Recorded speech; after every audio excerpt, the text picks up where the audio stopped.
আচ্ছা, কাল তো হোলি। আমরা কেন হোলি সেলিব্রেট করি বলো তো? শয়তানের রাজা হিরণ্যকাশ্যপ ভগবান ব্রহ্মার কাছে সে তপস্যা করে এবং নিজেকে বরদান লাভ করে অমরত্বের। এরপর সে নিজেকে ভগবান বলে মনে করতে থাকে এবং ভগবানদের ওপরে কিন্তু সে অনেক বেশি কিন্তু আক্রোশ দেখাতে থাকে। পরবর্তীকালে তার ছেলে হয়, তার নাম ছিল কিন্তু প্রহ্লাদ। প্রহ্লাদ কিন্তু ভগবান বিষ্ণুর প্রতি তার কিন্তু শ্রদ্ধা ছিল, কিন্তু সেটা হিরণ্যকাশ্যপ কখনো মেনে নিতে পারতো না।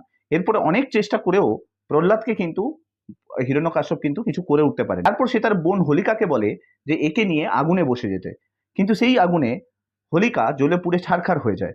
আর সেই দিনটা পরবর্তীকালে কিন্তু হোলি দিবস হিসেবে সেলিব্রেট করা হয়। ভগবান বিষ্ণু হিরণ্যকাশ্যপকে ওই দিন রাতের বেলা কিন্তু মেরে দেয়। কিন্তু হোলির সঙ্গে সঙ্গে আমরা দোলও কিন্তু সেলিব্রেট করি বিভিন্ন কালারের। এটা কিন্তু কৃষ্ণ এবং রাধার যে রঙের মিলন সেখান থেকে কিন্তু এসেছিল।